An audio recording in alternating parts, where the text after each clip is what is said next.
Thank you. Thank you, ladies and gentlemen. Now, I'm sure like all of you, I like to start my day in the same fashion. Wake up, read the morning paper, have a nice cold glass of milk.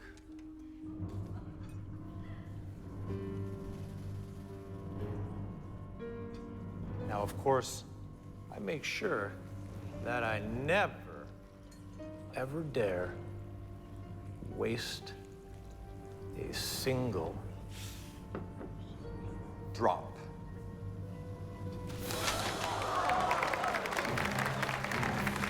Thank you. How dare you do this to me? I told you it's over. I don't believe you. Keep your voices down. Don't ever tell me what to do, Merlini. I'm the headliner. You're the warm-up act for the warm-up act. Mind your place. Go to hell, you pompous ass. Stop it, both of you. Now, this is a silver dollar.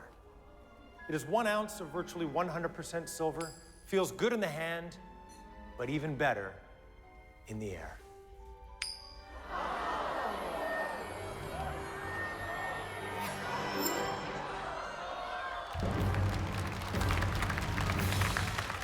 Thank you.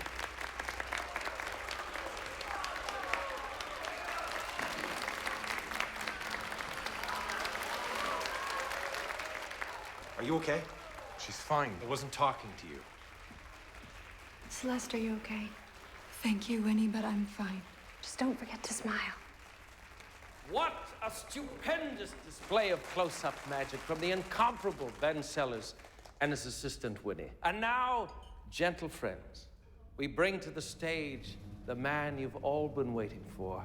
A man so imbued with mystical powers he could beat the very devil himself in a contest of conjuring. A man who will be known as the greatest magician of his time. Please welcome to the stage a modern maven of the grand illusion, the great Van Zandt.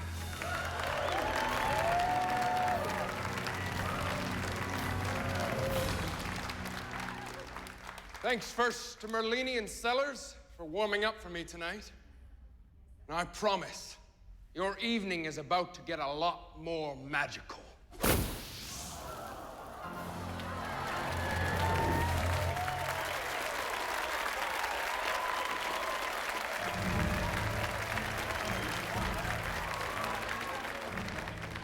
Ladies and gentlemen, it's time for our final trick of the evening, the most deadly of all my grand illusions. I bring you the flaming swords. Once I have bound my wife's wrists together, I will seal her away in this cabinet, where she will have minutes to escape a calamitous, catastrophic, cataclysmic doom. My love, are you sure I can't talk you out of this? I'm sure, my love. Then let the gods of magic smile upon her.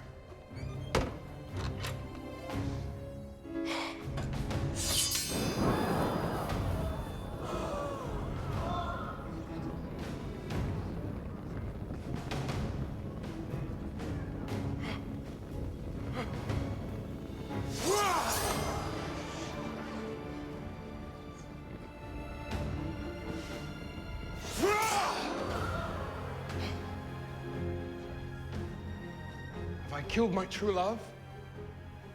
Or have the gods smiled upon her? But look! There she is!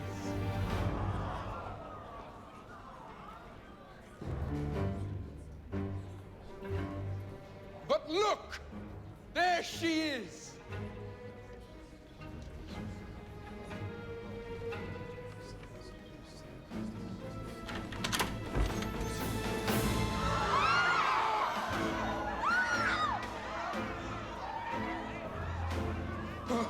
What have you done? What have you done?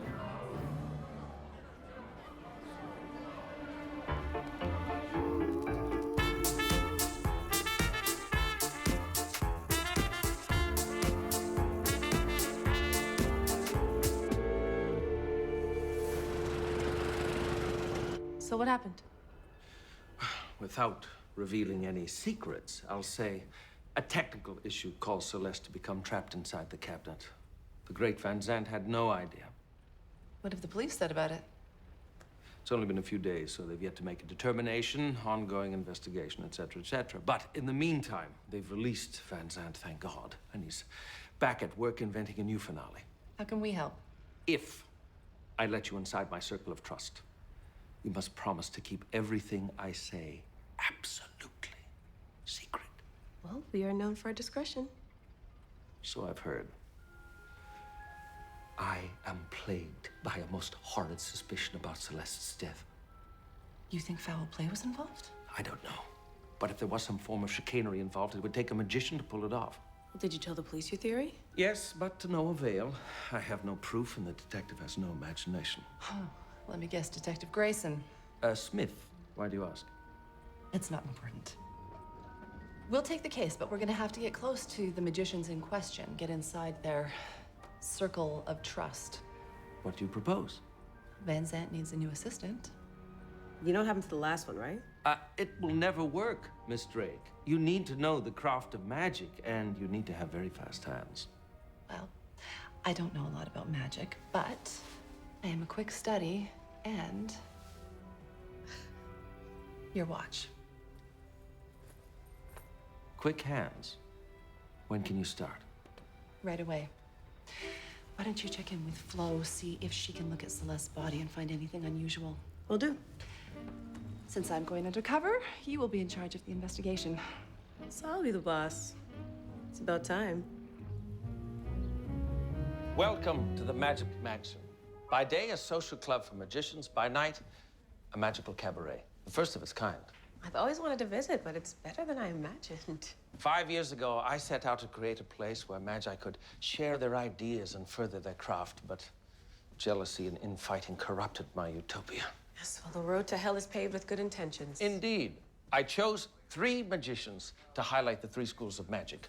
Merlini, the mystical mesmerist, Sellers, the dashing close-up artist whose hands are always quicker than your eye, and, of course, the modern maven of the grand illusion, the great Van Zandt. Gee, I wonder which one's the headliner. He insisted his post to be twice as large. What I don't understand is, if Celeste knew that the trick was going wrong, why didn't she call out to him? The music was at a crescendo. The cabinet is virtually soundproof. So she did call out. No one heard her cries. Poor thing. Did Celeste have any enemies? None that I know of. So who'd want to kill her? I can't think of anyone who'd want to harm Celeste. I wish I could say the same of her husband. Van Zandt has enemies. One doesn't reach the summit of one's profession without incurring the jealous wrath of lesser rivals. Is it possible this has more to do with the ending of Van Zandt's career than killing Celeste? More than possible, my dear. Magic's a cutthroat world. Who has access to the cabinet? The backstage is a closely guarded space. The only people with access are myself, the 2 assistants, the great Van Zandt, Merlini, and Sellers. I'll need to speak with each of them. There's no need to speak to Van Zandt. I assure you, he's not to blame. Well, that remains to be seen.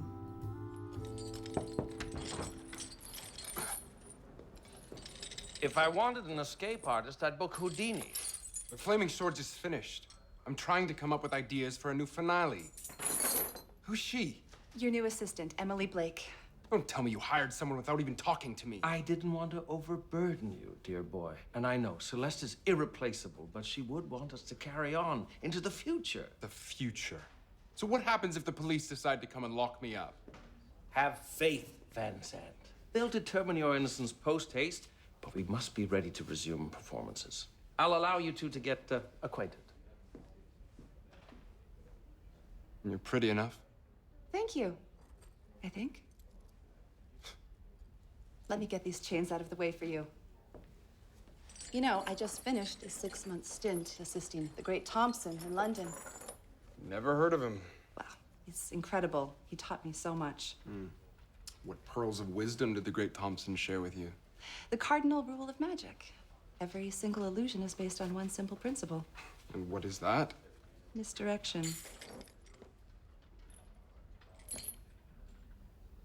Well played. Hope I'm not interrupting. How can we help you, Miss? Trudy Clark, I'm a PI. I was hired by Oswald to look into the incident, and he'd speak with Mr. Van Zandt. Don't touch anything.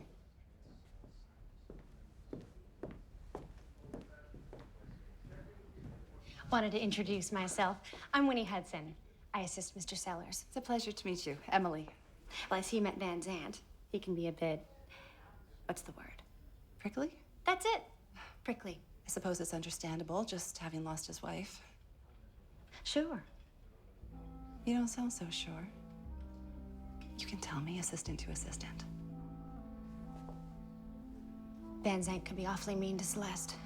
He was yelling at her that night before going on stage, and I mean yelling. You don't think? Just watch yourself, honey. Thanks for the tip.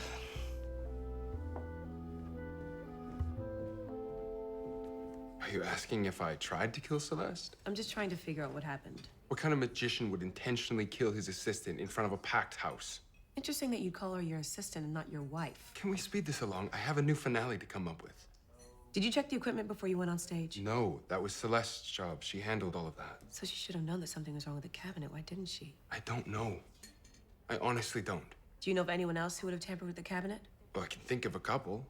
One's named Sellers, the other's Merlini. Celeste was everything you'd want in an assistant. Beautiful, of course, fast hands, fluent with stagecraft, infinitely smarter than her husband. You're not a fan of his. Besides Van Zandt's obvious failings as a magician, he's even worse as a man. I don't respect him, but I don't resent him. Why don't you respect him?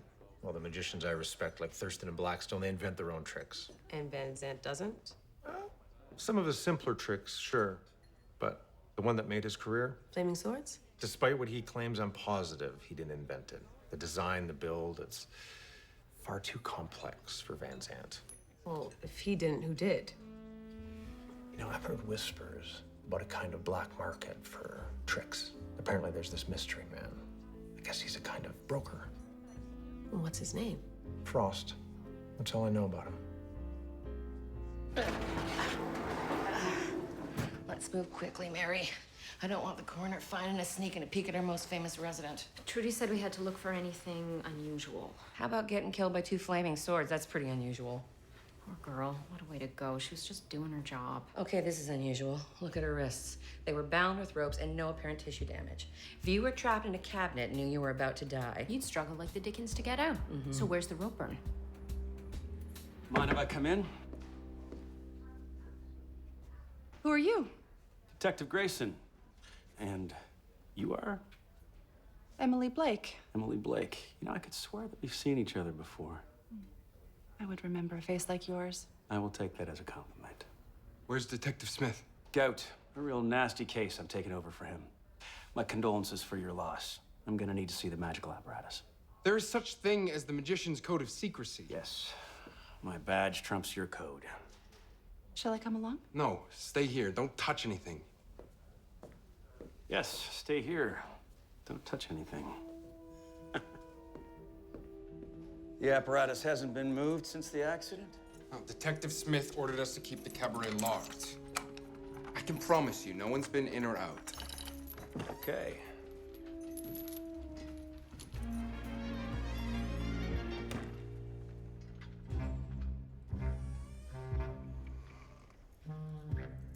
Okay. Show me how it works. I'll be your assistant. First, I tie your wrists with rope. Then I lead you inside the cabinet. Okay. The trick is when I close the door, it releases a gear system below which should open the trap door. Except it didn't open. Due to mechanical failure. So why is it open now? Detective Smith used a crowbar so he could take a look down below the apparatus. Well, I'm gonna need to take a look down there.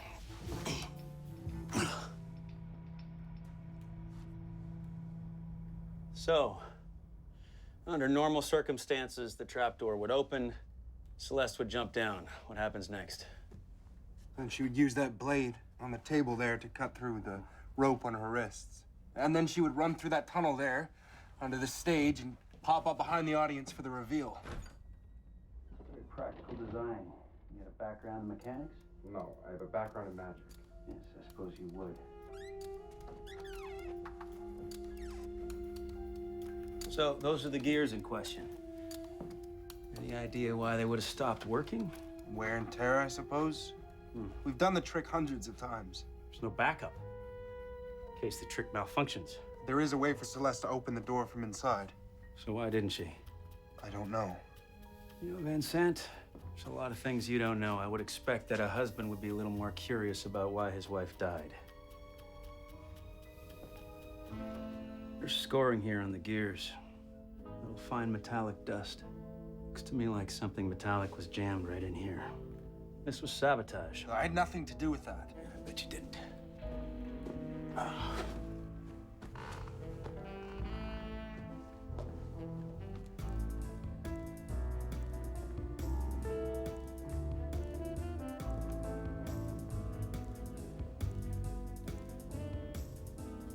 Gears broke with force, so the object must have flown.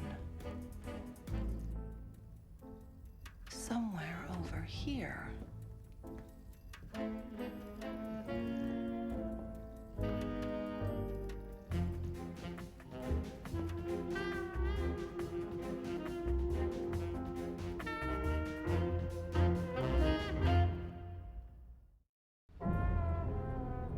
So that's what the saboteur used to jam the gears and kill Celeste?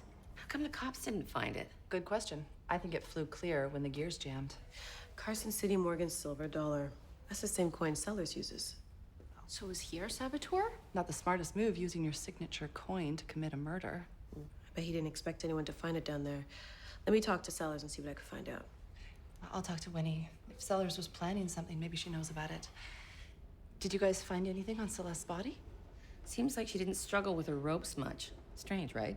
Merlini told me that Van Sant was shouting at her before they went on. That's no way to treat your wife. Actually, he refers to Celeste as his assistant, not his wife. Sounds like a close marriage. Well, at this point, I don't think we can rule anyone out. Oh, well, speaking of magic tricks, there's a bit of a mystery surrounding who invented it. It wasn't Van Sant who invented it? Sellers doesn't believe so. He thinks that Van Sant bought it from a mysterious broker for magic tricks named Frost. He sounds very shady. Well, apparently he keeps a very low profile, but I was able to twist Oswald's arm to arrange a meeting with him. Okay, why don't you two go talk to this Frost and see what you can find out? Top secret mission. I can't wait. Recognize this? Well, let me see. That is a Carson City Morgan silver dollar. It's my signature.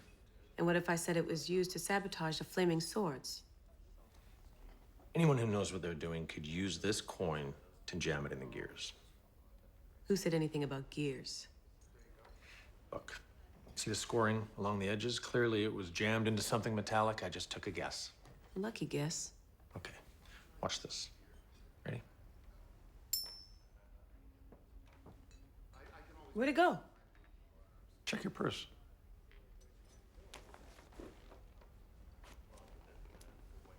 How did you do that? Magic. Now, if I can make that coin appear and disappear at will, why would I leave it in some incriminating place? Who is it? Emily, your assistant. Go away. I'm inventing. Don't say I didn't warn you. You did warn me. You're so lucky working for Mr. Sellers. I bet he never yells at you. Never. No, he's a real gem. I tell you. Does he ever get jealous? Of who? Well, Mr. Van Sant, of course. It must be hard working in his shadow. I'll tell you. Mr. Sellers was set to be the headliner before Van Sant showed up with this flaming swords business. Well, that must have made him pretty upset. Well, sure. Not that he talks about it. He's a bit... What's the word? Secretive? That's it. Secretive. Real secretive. You think he has something to hide? Oh, honey. Everyone at the Magic Mansion has something to hide.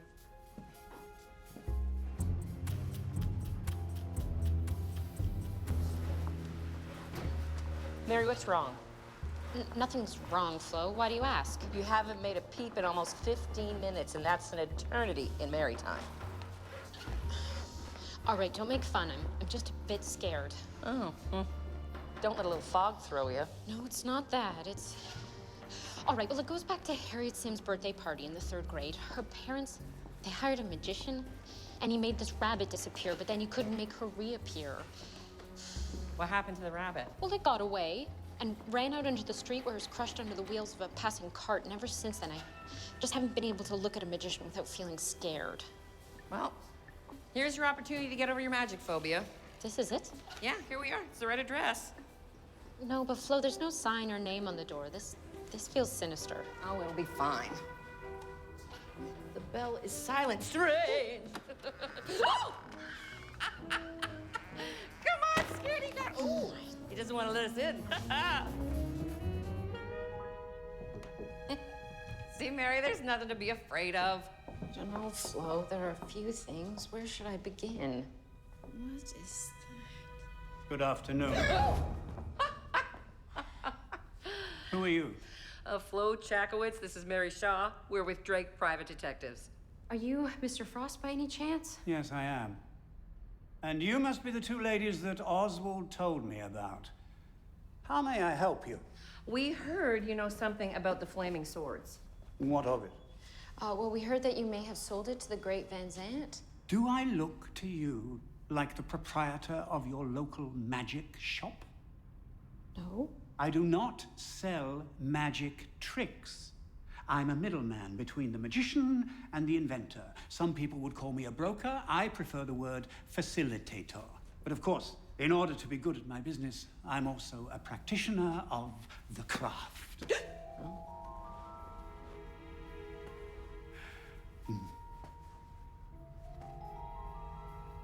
And it means I know a good trick when I see one. And the flaming swords is a very good trick. The sort of trick that any magician would sell his soul for. So, did you facilitate the sale of the flaming swords to Van Zant? No, I was not involved with the flaming swords. That was created by Van Zant alone. He is an unparalleled genius of magic. Sounds like you know him well. No, I never met him. But I understand he's a wonderful man, and so dedicated to that beautiful wife of his. Oh, God rest her soul. And now, if you'll excuse us, I have other business to attend to. Flo, we gotta help that rabbit. No, that'll be fine. Let's get out of here. What on earth is this hideous thing? It's called Mesmer's Ring. I thought you could use it in your act. See? I'm a mentalist, Oswald. I don't need props. Let me show you just how easily I can mesmerize you. No. Last time I let you do that, I ended up giving you a raise. Perhaps our new assistant would like a demonstration of mesmerism. Well, perhaps another time, Mr. Merlini. As you wish, mademoiselle. Merlini, you're sure I can't convince you just to give this a try? Wow, impressive. So what's your secret? What kind of magician would I be if I shared my secrets, even with such a beautiful woman? We haven't met. I'm Ben Sellers. Emily Blake. It's a pleasure. You're Van Zant's new assistant. I trust you're settling in all right? Well, I haven't seen much of him. He's been busy inventing his newest trick. Ah. Well, wish him luck. You know, Winnie told me that you were set to headline the show before Van Zant came along. That must have stung a bit. Well, I suppose. Why do you ask? I'm just curious is all.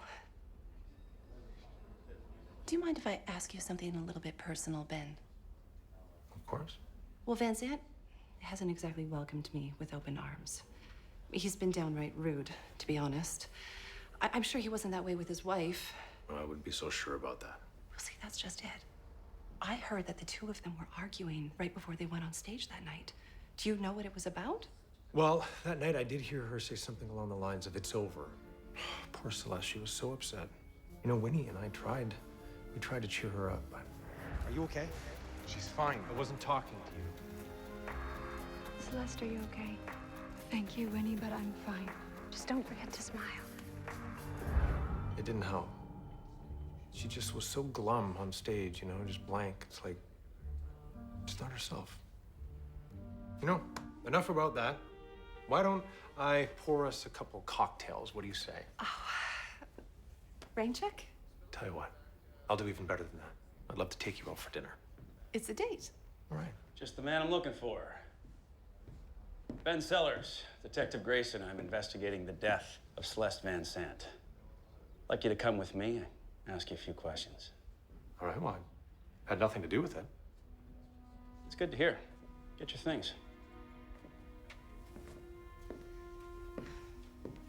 You two looked awful cozy. What do you have on Sellers? Went back to see the apparatus. Based on the scoring and the fine silver metallic dust, I would say that the gears were jammed with one of these. Carson City Morgan silver dollar. Seller's signature. Isn't it a possibility that the culprit used this as a bit of misdirection? Well, it's possible. Good investigator runs down all his leads. It's a bit obvious. You know, Drake, you don't have to make things so complicated. Sometimes the answer you are looking for is right in front of your nose. Thanks for the tip. Anytime. All right, Sellers, let's go. Yep. Grayson brought him in for questioning? I think he's barking up the wrong tree. Me too. I think you got the wrong guy. Mary, how did you and Flo make out with Frost? He's a suspicious character if I ever met one. Did he mention anything about selling the trick to Van Zandt? Frost said he had nothing to do with the flaming swords. And according to him, Van Zandt is a wonderful man, a magic genius, and a devoted husband. Well, clearly he doesn't know Van Zandt. Well, strangely enough, that's what Frost said. Apparently they'd never even met. Well, Sellers confirmed that Celeste was acting out of character that night. Can't blame her with that marriage. Let's go talk to Flo. Narcotics, cocaine, morphine? Nope, clean as a whistle. But her behavior was so odd. Why didn't she struggle with the ropes? Or just open the cabinet from the inside. It just doesn't add up. Maybe she was under the influence of something. How do you mean? Maybe she was hypnotized.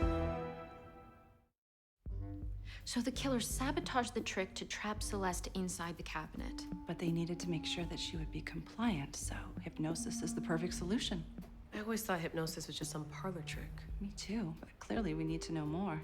I'll talk to Oswald. He's an expert in all things magic. I think it's time we investigated Merlini, the mansion's resident hypnotist. I'll do some digging. Okay, Frankie, one of the gals at the station, she was hypnotized by Merlini at the Magic Mansion, and she said he made her bark like a chicken and cluck like a dog. Just please be careful. I'll keep my wits about me.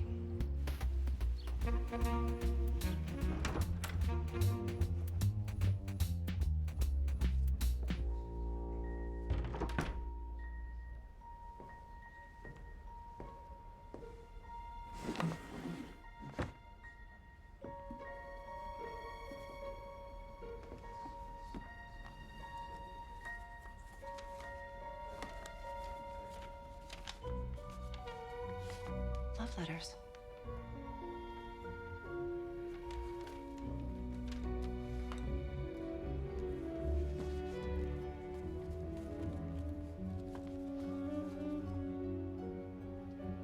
It was Celeste. Well, Merlini is one of the best hypnotists in the world. If anyone could pull it off, it would be him. How does it work exactly? It would require a few sessions to give her instructions to follow. Then, at the right time, he'd cue her, she'd fall into a trance, and do his bidding. Isn't that photo of Van Zandt? That is my one and only photo of Mr. Frost. An enigmatic individual, to say the least. You three look pretty comfortable. Indeed. We three share a deep and abiding passion for the conjurer's art. Honey, Frost said he never knew Van Zandt. Well, that is a bit odd. You can see from the photo they're well acquainted. Why would Frost hide his connection to Van Zandt? All I can say is, Mr. Frost is a mystery wrapped in an enigma.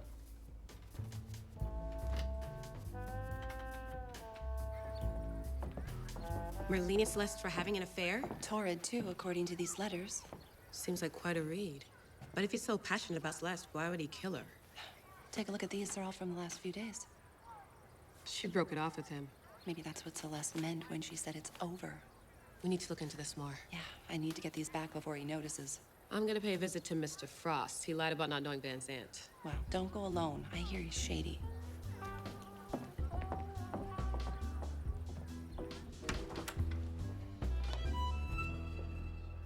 Didn't mean to startle you. I was just looking for you. You offered to mesmerize me earlier. I thought I'd take you up on the offer. And take a seat. Place both of your feet firmly but comfortably on the ground. And I want you to listen very carefully. Look at my finger. And now close your eyes. Open your eyes again. Now follow my finger with your eyes. You will find it very difficult to keep your eyes open as I move my finger.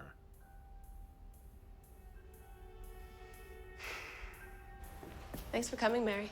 Well, I realize you can't just get over an irrational fear. You have to face it and conquer it. The deal's done, Frost. The deal still stands. Two magicians fighting. What's going to happen? What do you think's gonna happen? They're gonna shoot lightning bolts at each other? I don't know. Take it. Not a penny more.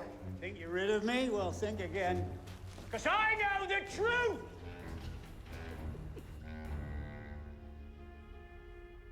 Quick question. I thought you were under. Not quite. Could I be made to do something that I wouldn't normally do? Depends, really. Now, watch my finger as Depends I move. on what exactly. The mesmerist skill, the subject suggestibility, the specific orders being given. Can I continue? Sure. As I move my finger, you will find it very Well, for difficult to keep example, could I be made to do something harmful? I give up. You are what we call in the trade a hard case. I'm sorry, Merlini. Not everyone can be induced. Winnie's also a hard case. You tried to hypnotize Winnie? She wanted to learn. Anyone else? What about Celeste? Why do you ask? I'm just curious. Who hired you for this job? Oswald. And what did he hire you to do? To be Van Zant's assistant. I do more than hypnotism in my act. I also do telepathy, mind reading. It's not possible to read people's minds. But it is possible to read faces and know when a person's lying. It's called a tell. Do you know yours? Well, who says that I have one? Everyone has a tell. Good day, Emily. You let Merlini hypnotize you? Well, he called it mesmerizing. I don't care what he calls it. You don't let a mind-controlling murderer mind control you. Alleged mind controlling, and I was completely under control. Fine. Did you find out anything about the affair? Nothing. He completely clammed up. What about you and Mary? Did you get anything at Frost's? Because I'm tussling with Van Zant. Tussling over what? Money, apparently. Frost said he knew the truth about him, and Van Zant threw a bag of cash at him. Sounds like blackmail. Then what does he have on him? Proof that he killed his wife? Well, whatever he has on Van Zant, we need to find out what it is. What's going on in here? Did you come up with a new trick? Yes? Can I see it? No. Because you're fired. What? Van Zant and I don't always see eye to eye, but one thing we can agree on. The Magician's Code of Secrecy. You broke the code, Frankie Drake. Give my regards to your associate, Trudy Clark. And by the way, you touch your suprasternal notch when you lie. That's your tell. Trudy, I'm sorry I was such a scaredy cat last time. No, you were fine. Well, thank you for saying that. But I've made up my mind I'm going to be brave. Good for you. Oh, that's strange.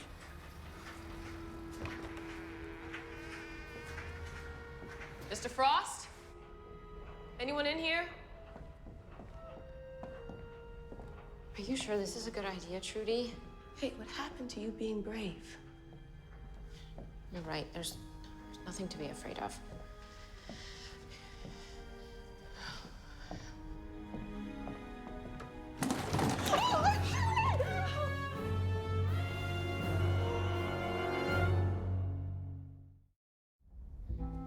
I haven't spoken to Frost in months. I know you paid him off, Van Zant. What did he have on you? I don't know what you're talking about.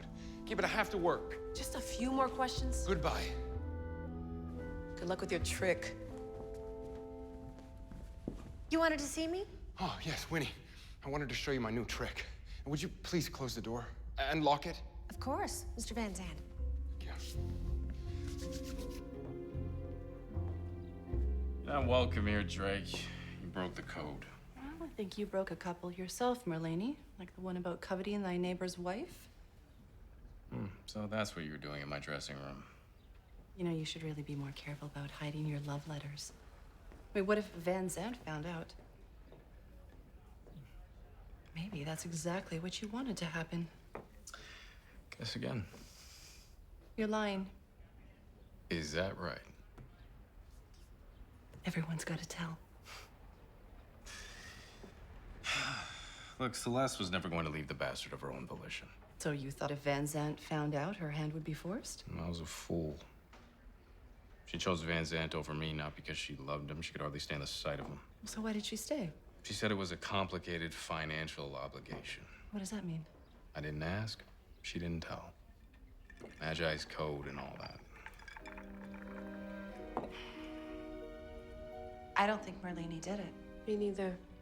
So, then Van Zandt killed Frost. Sounds like a solid theory, but how does that connect to Celeste? Gals? Oh, so I snuck a peek at some of the files on Grayson's desk, and I'm a bit out of breath. It's okay, Mary. What'd you find? Turns out, Frost was named as a suspect in a theft about 5 years back. What is he accused of stealing? Well, that's where it got a bit murky. It said it was an unusual sort of theft, but nothing more. I think it's time we took a look at Frost's warehouse. Again? So an inventor goes to Frost with an idea for a brilliant new illusion. It's called the Flaming Swords. Frost sees that the idea is special. The kind of trick you'd sell your soul for. He gets greedy, decides to cut the inventor out, and steals the idea. The inventor files a theft report with the police. That's where it gets tricky. How do you prove someone stole your idea? Well, he takes the stolen idea, makes a secret deal with Van Zandt. There's got to be some sort of record of that. I haven't seen any records anywhere. Let's keep looking.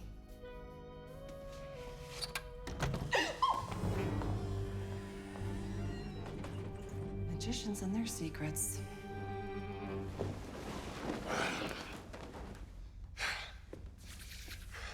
Now, like every death-defying trick, you first start by proving it's real. This is strange. Frost has a file on Celeste Van Zandt. It's a contract. Celeste and Van Zandt promised 50% of their earnings to Mr. Frost for the rest of their lives. What on earth did they get in return? And now, with the flick of a switch, the magic trick blade is released, and voila, the magic guillotine. It's amazing, Mr. Van Zandt. It's gonna put me back on top. Hey, gals, take a look at this. It's a blueprint for the Flaming Swords. Martha Hudson. Seller's assistant is Winnie Hudson. They must be related. She's out to settle a score. Could it be that Winnie hypnotized Celeste? Don't forget to smile. That must be the cue. We need to find her. I saw her with Van Zandt. He's showing her his new trick. That was an incredible demonstration, Mr. Van Zandt. And I'd love to see how it all looks when you perform it. You want me to have a go at it, do you? Well, why not? Now strap me in. No, I can't thank you enough, Winnie. I am happy to assist until you can find a full-time replacement. Oh, I don't mean only for that. I mean for coming up with the idea for this trick. Well, I had a good teacher. My mother was an amateur magician and inventor. Was? Died a few years ago. Never able to achieve her dream of becoming a magician. Well, let's face it, the world isn't ready for lady magicians. Funny. That's what the male club owners always said to her. What are you doing? Trust me, it'll go easier this way. Have you gone mad? Let me out! That's the sound of me disengaging the trick blade, so when the guillotine falls, so will your head.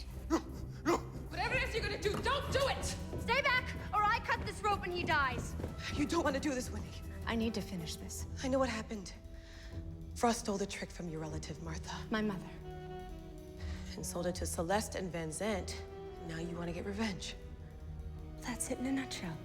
What I don't understand is why use Sellers' coin to jam the gears. Why make him look guilty? What's the key to any magic trick?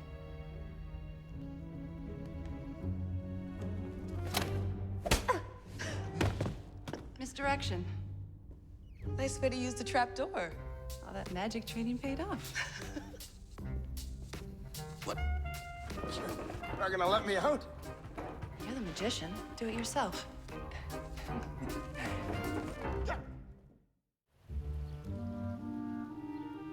We were playing small clubs, just getting by. Celeste said that we needed to find one big trick. So she went to Frost, and you two bought the Flaming Swords. We didn't have any money to pay for it at the time, so we made an arrangement.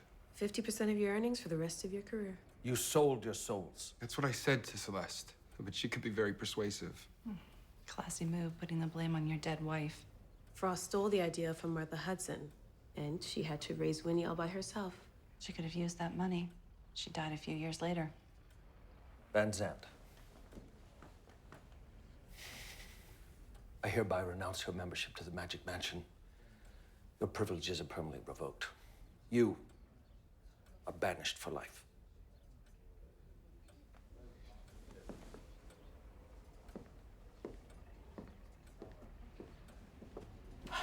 The first of many changes to come to the mansion. Looks like you're on the road back to Utopia. Thank you, Miss Clark, and Miss Drake. Don't know how I can ever truly repay you for all that you've done. Well, we wouldn't say no to a couple of free tickets. Of course. You've both done a great service to the Magic Mansion. Well, it's our pleasure. But you should really keep a better eye on your watch. Quick hands. Ben! I heard I might find you here, Emily. Or should I say Frankie? Thank you. So I hear congratulations are in order. Yes, I'm the new headliner at the Magic Mansion. I wish it happened under different circumstances, but I'm happy for you anyway. thank you. Me too. So I came by to see if you maybe wanted to help me celebrate. I am with my girls tonight. How about tomorrow? It's a date.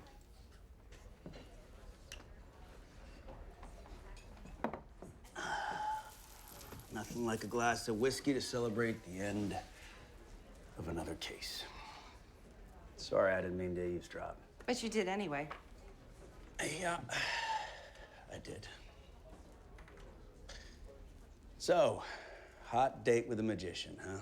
You know, I never quite figured you for the type who'd go for all that flash. Well, he's got a lot more than flash. I'm sure he is a man of substance and moral character. Is that jealousy that I hear?